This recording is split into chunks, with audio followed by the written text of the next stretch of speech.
Ingeta, la famille, Ingeta, Bokoto, la famille, dossier sur dossier, affaire sur affaire, makambo sur makambo, kola mukana ya somo,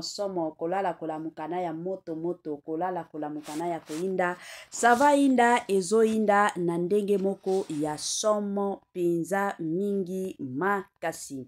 Grande est ma joie de vous retrouver encore cette soirée, surtout sur notre chaîne Étoile Lune Inès TV. Salut chers Bouchou, salut chers abonnés, salut chers connaissances,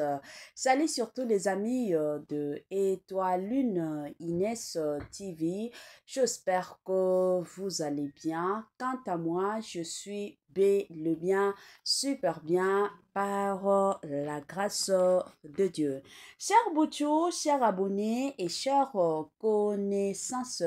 yalelo toye lisusu bandeko nanga kande boyebi Congo na biso ezanga ka dossier te, Congo na biso ezanga ka makambu te, Congo na biso ezalaka toujours et encore na makambu ya somo penza mingi makasi. Lelo toye penza na dossier na affaire cardinal bandeko nangwa na kombo ya Abongo na bandi ebela batu biso nyonso toyebi ye aza président ya Senko bango nde bango balingaka toujours komeka koya kotia kimia soki mbutu ezali entre ba AM23 kandenge bomonaki ba Rwandais na population ya RDC bango de leur côté babandaki komeka kotia kimia en tant que ba chrétien. Sko cardinal wana Abongo biso nyonso toyebi déjà tant tobeta lisolo ya cardinal aza mutu ya église catholique.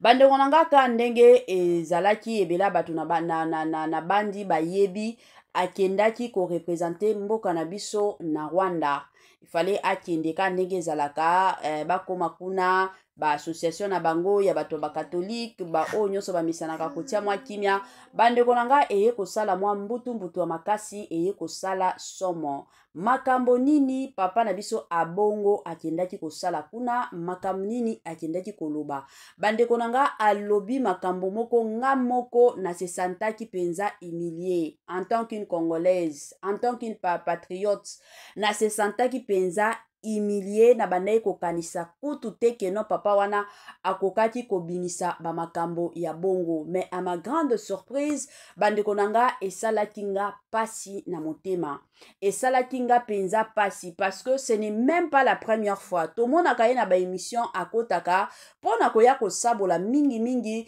régime ya son excellence Félix Antoine Tshisekedi. En tant que chrétien, déjà biso nyonso toyebi ke en tant que chrétien mission na bino eza komeka koya kotia kimia mais ebando kamusa biso mingi komona papa wana abandaki déjà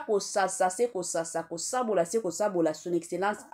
Félix Antoine Tshisekedi. Sikoyo awa eye kokende pe mosika na Rwanda bisika kendaki bande konanga ya mabe e bimi tolanda nanu sport nazo zonga année ya sika solo ya sika agrandissement des troisième jambe qui mobali salaka te pe ezamukie mama azo sepela te na mbetu na gavke elamuki feti ezongi ba mama na ba problème ya mabota myome fibro trompe kiss règle abondante ménopause ata okomi na 65 ans mama okobota mwana yoka bien dépression maladie mentale autisme ata mwana alobaka te mokulu makasi tope alalaka te tozali na solution na gavke bona loposo totikali nsima te vergete babengi nduta bouton tache 5 jours ya bamba oteli lokola lilala te uniforme tozali na gamme complète ya kopakola ya injection ya comprimé ya suppositoire esengo ezali mama olingi ovimbisa tolo pe nsima sans opération benga biso na lombango papa mama yo oyo otungisama mingi na maladie ya hémorroïde interne tope externe yoka na 2 jours ya bamba omoni changement ya solo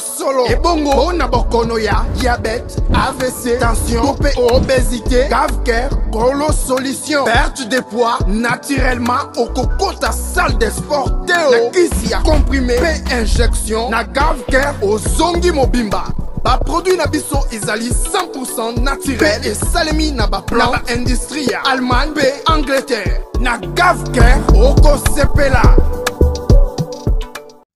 La santé n'a pas de prix. La famille, kande baeb sarabino, bate la santé, soki oro bate la santé na yote, mutu mokote, akotika la ko bate la santé na yote. Yango eza toujours ya motuya, eza toujours ya malamu, en tant que mutu soki omonike na nzoto na yo, ozomi yo kabiente, malamu benga Gavker na lombangu, aya kosunga yo. Good news, bonne nouvelle, sango ya malamu, sango ya kitoko bande konanga Gavker azana ba solution o etali makambo mabota ozana problème ya mabota komi tungisa te to mona ka batu ebele soki to komi na dossier to na sujet ya mabota o mona batu mosusu muto komi kolela muto komi tu na mille une question akomi komi lobela zambe na kosala nini na kosukela wapi pona makambo mabota yango Gavker bande konanga ayeli bino ba solution ya makasi Gavker ayeli bino ba solution ya kitoko concernant surtout et encore makambo ya mabota. Voilà.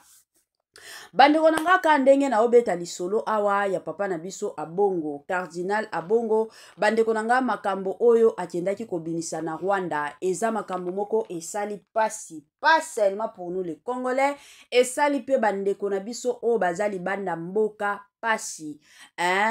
na ba Congolais ya Congo Brazza bakamwe na ba réaction ya abongo ndenge atie kuna kotombola Paul Kagame toyebi biso nyonso soki ba Congolais nyonso na minute oyo aina Paul Kagame à moins que ba oyo bazo travailler na ba M23 bango nde bazo soutenir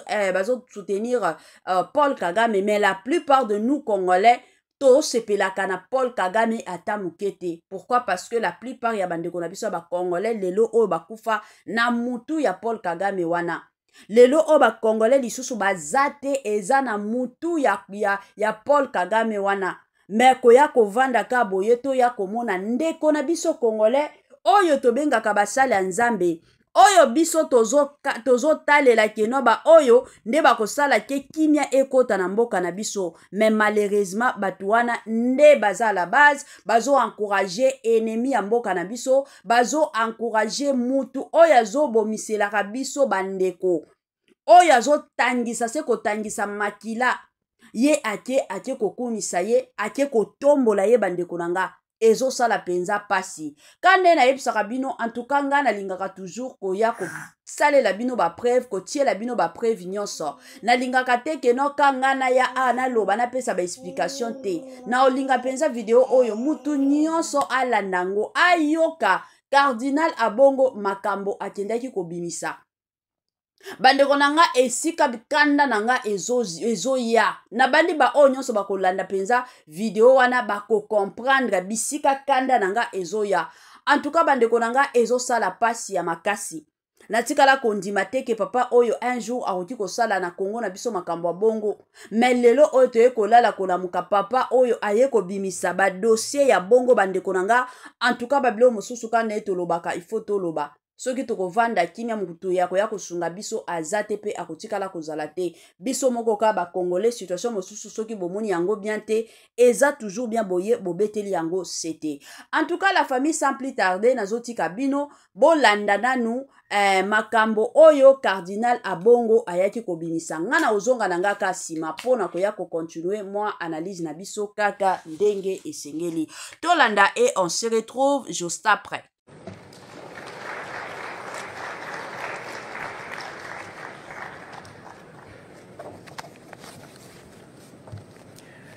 Excellence, Monsieur le Premier ministre, représentant de son Excellence, Monsieur le Président de la République du Rwanda, Éminence, Excellence, chers frères et sœurs dans le Seigneur, au nom du Comité permanent du Symposium des conférences épiscopales d'Afrique et de Madagascar, SECAM, je suis profondément honoré et heureux de vous souhaiter la bienvenue à la cérémonie d'ouverture de la 20e Assemblée plénière de notre symposium, ici, dans le pays aux 1000 collines, le Rwanda, une nation dont l'histoire de souffrance, de résilience et de réconciliation continue d'inspirer le monde entier. Nous exprimons une reconnaissance particulière à son Excellence, M. Paul Kagame, président de la République du Rwanda, ici représenté par son Excellence, Monsieur le Premier ministre, pour l'honneur fait à cette Assemblée en l'accueillant si généreusement ici à Kigali. Je charge Monsieur le Premier ministre de transmettre notre sentiment de gratitude à son Excellence, Monsieur le Président de la République. J'ai saisi également cette occasion pour adresser un accueil fraternel et chaleureux à son Excellence, le cardinal Michael Cerny, préfet du Ducaster pour le service du développement humain intégral. Il vient juste de parler avant moi. Éminence, votre présence ici témoigne non seulement de l'attention du Ducaster envers l'Église en Afrique, mais aussi de la proximité de sa sainteté, le pape Léon XIV, avec notre parcours en tant que continent tourné vers l'évangélisation, une Église missionnaire. Je souhaite la bienvenue de tout cœur à chacun et chacune de vous rassemblés ici pour cette plénière de notre Shéam. Une gratitude toute spéciale va à ceux qui ont parcouru de longues distances pour être avec nous, en particulier nos frères venus d'Asie, d'Europe, d'Amérique latine, d'Amérique du Nord. Votre présence manifeste avec force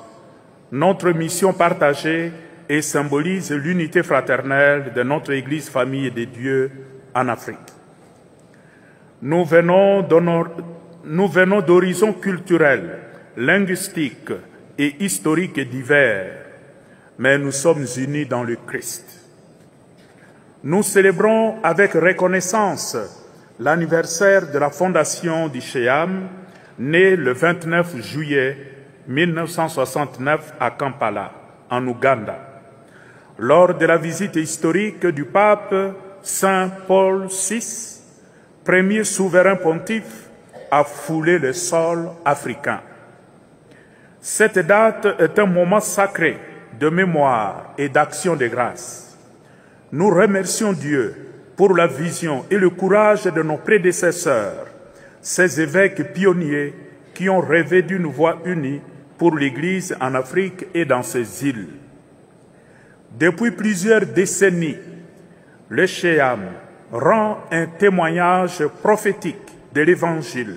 au cœur des joies et des luttes de nos peuples en défendant la justice, la paix, le développement intégral et l'inculturation. Aujourd'hui, nous marchons dans les pas des géants, inspirés par leur fidélité et appelés à approfondir cette mission à notre époque avec un zèle apostolique renouvelé. Le thème de cette assemblée plénière, le Christ, source d'espérance, de réconciliation et de paix, touche profondément l'âme de notre continent. Dans un monde fracturé par les guerres, la pauvreté, les déplacements forcés et les crises écologiques, nous tournons notre regard vers le Christ, lui qui est la source vivante de guérison et de renouveau. C'est lui qui marche avec l'Afrique dans ses blessures, qui réconcilie les cœurs divisés et offre l'espérance là où menace le désespoir. Comme disciples, nous sommes appelés à devenir des artisans de paix des prophètes d'espérance et des instruments de réconciliation. Il ne s'agit pas seulement d'une conviction théologique, mais d'une urgence pastorale. L'Église en Afrique doit être signe et sacrement d'unité, de justice et de paix. Aujourd'hui, l'Église redécouvre sa plus profonde identité à travers le chemin de la synodalité, un parcours de communion, de participation et de mission.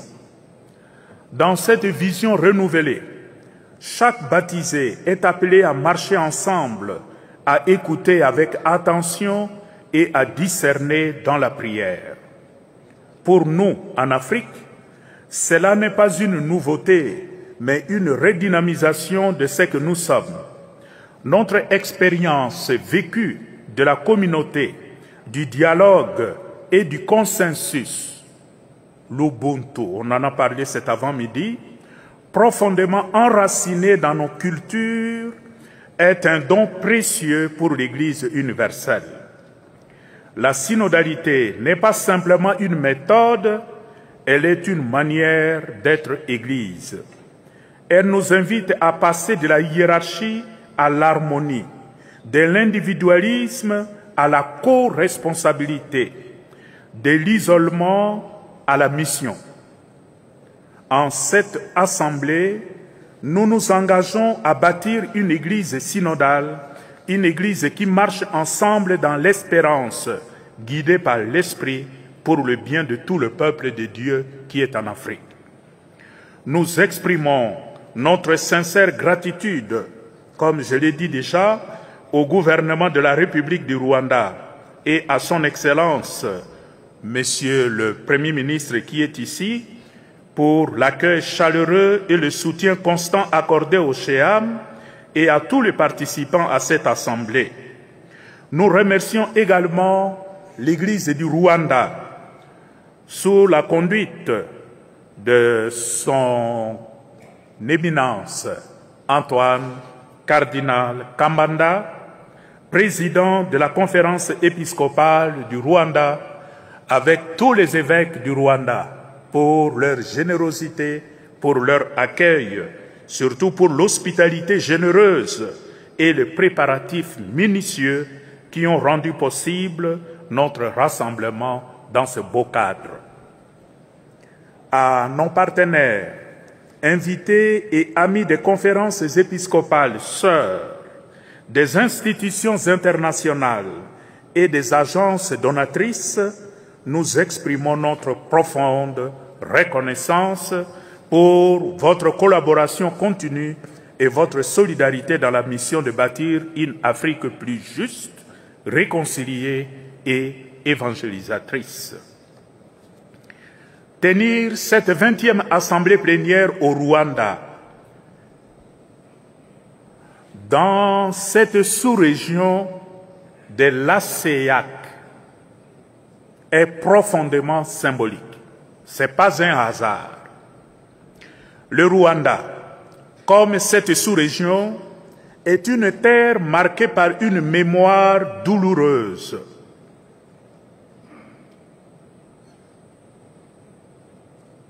Mais aussi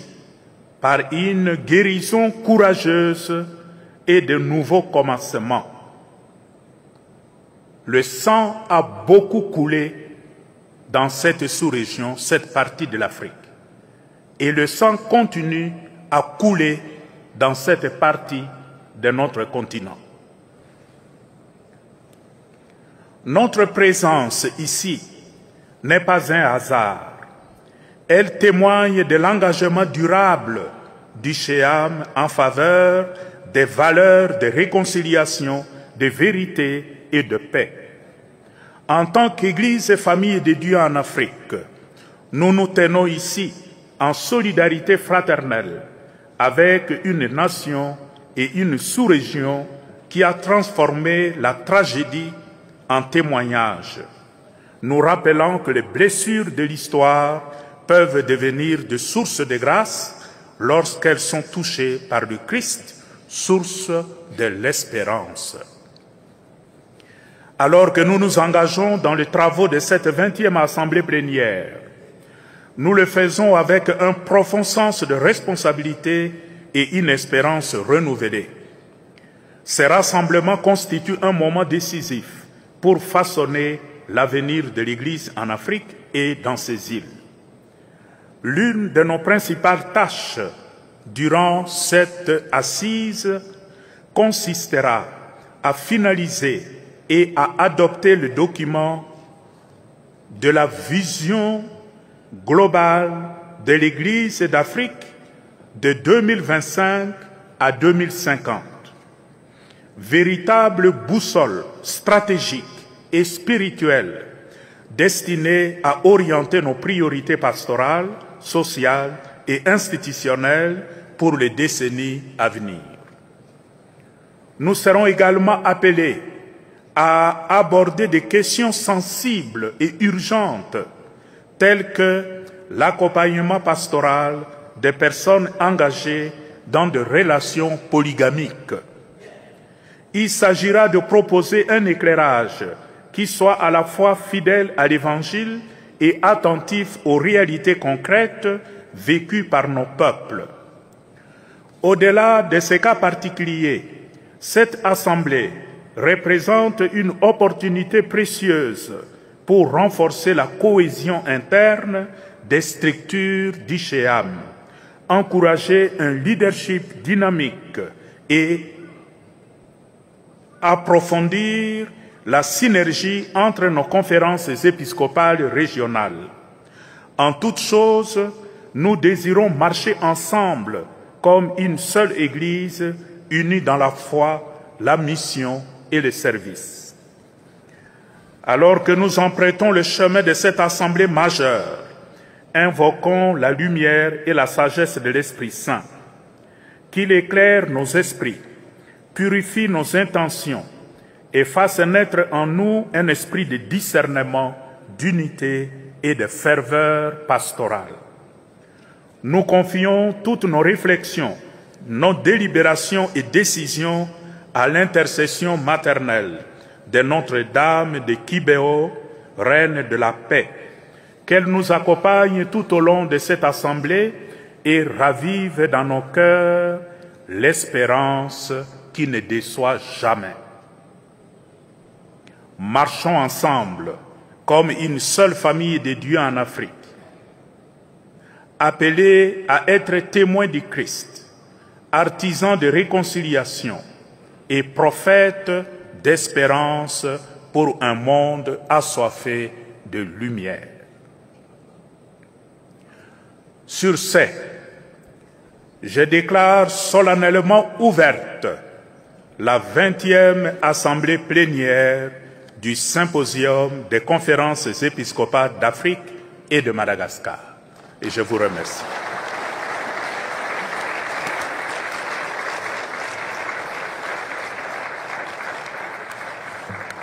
Année ya sika, solo ya sika, agrandissement des troisième jambes. Kimobali esalaka te, pe eza mukie. Mama azo sepela te na mbetu, na gavke elamuki, feti ezongi. Ba mama ona ba problème ya mabota, myome, fibrome, trompe, kiss, règle abondante, ménopause, ata okomi na 65 ans. Mama okobota mwana, yoka bien, dépression, maladie mentale, autisme, ata mwana alobaka te, mobulu makasi, tope alalaka te, tozali na solution na gavker. Bona loposo, totikali sima te, vergete, babengi nduta, bouton, tache, 5 jours ya bamba, oteli lokola lilala, teint uniforme, tozali na gamme complète, ya kopakola, ya injection, ya comprimé, ya suppositoire, esengo ezali, mama, olingi ovindisa tolo pe sima, sans opération, benga biso na lombango, papa, mama, yo oyo otungisama mingi na maladie ya hémorroïde, interne, topé, externe, yoka, na 2 jours ya bamba, omoni changement ya solo,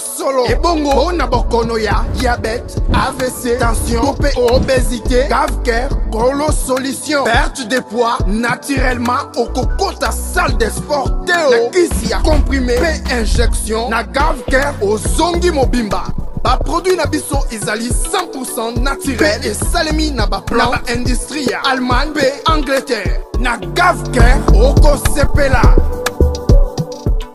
Voilà la famille de retour na bandi ebele ya batuto uti kolanda ebele ya batuto uti koyoka kande na yebisaka bino eza na bamakambo mosusu tokoki kovandela yango kimia eza na bamakambo mosusu tokoki kaka koya koloba parce que soki biso tokoloba mutu akoloba awa azate mutu pe ya koya kobetela yango sete azate pe akotikala kozala te yango eza toujours ya bien soki biso ba compatriote tomoni mwa likambo songolo pakata eza toujours malamu biso toye tobeteli yango sete. En tout cas bandeko nanga ka ndenge na uti koloba eza vraiment dommage ya makasi eza penza soni ya kosakana te pona mboka na biso. Ba papa oyo kande boyebi cardinal oyo abongo tomona ye deja na ba émission mosusu na yebi te bino basala nzambe yango lelo bokomi kofingisa biso makasi yango batu mosusu lelo oyo bakomi ata kutu makambo ya nzambe bazolinga lisusu kokota ngo a mozindo te pe en profondeur te. Pourquoi? Parce que bino baswadiza basala nzambe bokomi koyokisa biso soni penza na ndenge moko ya mabe soni penza na place oyo bandeko nanga mosusu bovandi bomikomi komitu na nzambe tosala nini na se ya moi tolia ya nani na mokili oyo makambo moko kaya soni makambo moko kaka ya pasi makambo moko na tikala nanga koyeba te bandeko na biso ba congolais ennemi ya mboka na yo mutu oyo azosala keno batu ebele na mboka na yo bakufa lelo oyo batu ebele na mboka na yo baza lisusu te ebele na mboka na yo baza lisusu te bakufa mutu aboma ye yo ke na ba réunion na yo okende kokumisa ye okende kotombola ye tolobi te keno bozala bien-ennemi eza na besoin te keno bozala ba bien-ennemi bokozala na bino ba bien-ennemi te mais oza na besoin koya kotombola ye te na public et surtout mutu oyo yebi ke bandeko nanga ebele ya bakongole bakufa likolo na ye tata oyo abomiselanga bandeko mais yo ozwa courage ya kokende penza kotombola ye ya kokende penza kokumisa ye. En tout cas bandeko nanga ka ndenge na uti koloba awa c'est dommage penza ya makasi makambo moko ya minene o na tikala komona te pe koyoka te na ba pays mosusu tomonaka toujours et encore basala nzambe ata soki bazali bayebi ke na pays wana mutu kingandi nde bomela biso bandeko batu wana bokotikala komona te keno ata soki ba réunion ezali bango wana pakata bakende kokumisa munguna na bango jamais si faut ke balobela ye vérité ata na cérémonie ya ndenge nini bakokende kosala ngo mais c'est dommage ya mboka na biso bandeko nanga komona cardinal Mobimba akende azofinga ka président ya mboka na ye matin midi soir soki ka akoti na mwa interview moko boye songolo pakata ye tango kokota kuna eza kaka aya kofinga aya kosabola président ya mboka na ye bablo mosusu la famille ezosala ka soni au-delà ya kosala soni ezosala pe pasi ya makasi au-delà ya kosala pasi ya makasi bandeko nanga eza kaka makambo moko ya mabe natikala komona te natikala pe koyoka te. En tout cas ezosala pasi yango toye kosenga ka na église catholique toboyi ezala te keno biso tosambelaka na église catholique batu bazoyinaka biso tosambelaka na église catholique balobelaka na biso bongo basalaka matakita toboyi mais ekozala malamu bozwa nanu charge ya papa na bino cardinal abongo parce que toboyi lelo to lobi ezala te keno yango bakangisaki ngai yango nasalaki na ngai likambu te ekozala pasi pe mawa mais tango bobimisaka makambo ya minene tango bozoyaka kosabolaka batu sur les réseaux sociaux wana bomonaka Tshisekedi mabete bomonaka pe gouvernement ya Tshisekedi mabete mais moma kaka bakobanda ko poursuivre yo ekozala keno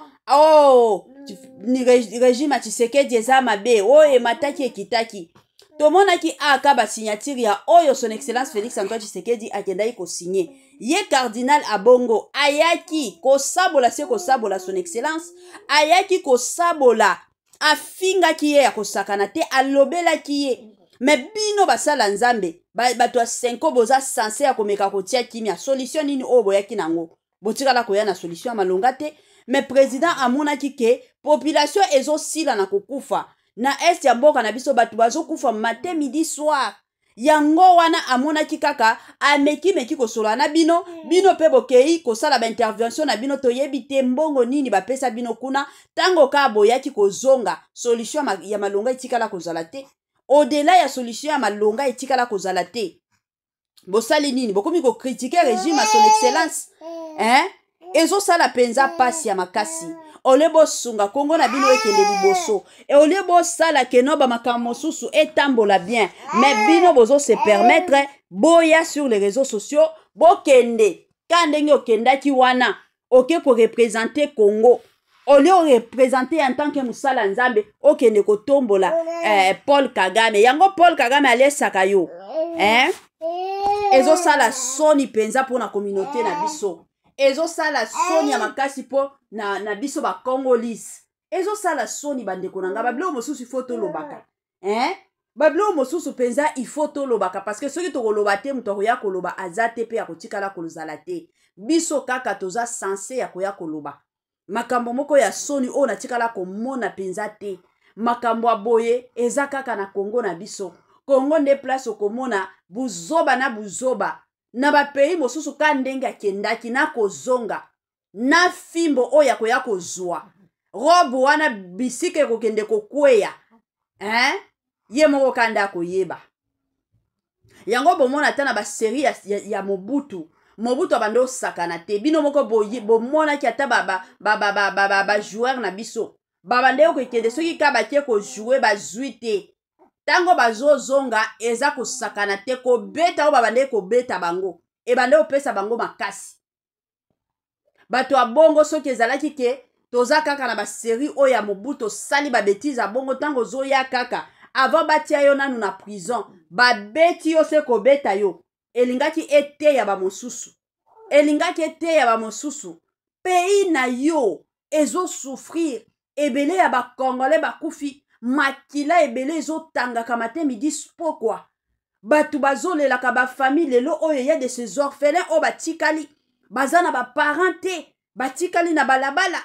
eza na ba video moko bandeko nanga na monaki ya Goma oyo ba M23 bazosala bandeko na biso ba Congolais o ba Rwandais bakomaki kosala bandeko na biso ba Congolais la famille na yokaki maya miso ezobimanga tata mobimba papa mukolo na mwana bato ya 5 ans makambo papa wana azosala mwana wana ya 5 ans mais papa oyo wana nyonso azomona akende kokumisa Paul Kagame soki amoni ke na Rwanda wana nde vie ezali soki amoni ke Paul Kagame nde amérité Paul Kagame nde aza likolo Paul Kagame nde aza bien mais malamu akendo kovanda na Rwanda azovanda na Congo pona nini yango justice na biso bandeko nanga bamakambo oyo nde justice normalement il faut alandelaka ka ndenge balandelaki c'est qui encore gouverneur ya Kolwezi Kiabula ka koloba oyo alobaki ke non nini Joseph Kabila na Corneille Nanga baza bandeko na biso mais bomonaki bino nyonso façon azalaki poursuivi tina lelo oyo asi akimi azalaki poursuivi. C'est de la même façon ata bato a bongo normalement bato a bongo ka ndenge azozonga boye akende kosamba akende penza kosamba ndenge azokumisaka Paul Kagame cela veut dire que tango bakende kokutana na Paul Kagame wana ezana ba makamba solo la kuna ezana ba mbongo bapesa bango yango bandeko nanga na Congo na biso kande balobaka toujours ennemi ya Congolais ezaka Congolais biso ba Congolais ataka ndenge tozo souffrir ataka ndenge bomona bitumba na Congo na biso plutôt eza na niveau moko très très élevé la batu oyo baza la base ya makambo o nyonso ezaka biso ba Congolais to fongola ba porte na ba porte oyo fallait pas efongwama biso moko tozo fongola kango matin midi soir biso moko toza à la base ya makambo ebele ezokomela na Congo na biso tomonaka na ba pays mosusu omona ba makambo mosusu bango moko bazoyeba ndenge nini na ko gérer ka ndenge botoza boye la famille tolo banane est-ce que vous pensez que ba Rwandais bakende na mwa organisation moko boye, bakende na mwa réunion moko boye. Est-ce que Rwanda ndenge azali aokende kokumisa président ya mboka na biso? Jamais. Bakotikala kokumisa président ya mboka na biso te. Mais ba congolais na biso na oyeba te soki eza nini, yango balobaka toujours congolais na mbongo aza capable ya koteka ta ba parents na ye po likolo ya mbongo. Congolais alingi mbongo na niveau moko très très élevé, on a tikala komona pe ko comprendre te. C'est tout à fait normal mutunyo soza na besoin ya mbongo pour à survivre. C'est tout à fait normal mutunyo soza na besoin ya mbongo pour à vivre. Mais kolinga oyo mbongo ya biso ba congolais tozo linga bandeko nanga ekomi na niveau moko ya somo. Ekomi na niveau moko bandeko nanga mosusu ekomi ko bangisa. Biso ba congolais tokomi kolinga mbongo na niveau moko pas possible. Biso ba congolais na mituna biso eza kaka mbongo, ba pesi mbongo c'est fini. Obosani okomi koteka pays na yo. Eza penza pasi, eza penza pasi bandeko nanga ba makambo na uti koyoka epa ya cardinal abongo. En tout cas eza makambo moko eye kote yanga ebele. Eye kote yanga penza ebele. Son excellence Félix Antoine Tshisekedi azana batu o bazolinga yete. Azana batu o ba olinga yete ata mukete. Yango ifo kaka azala keba.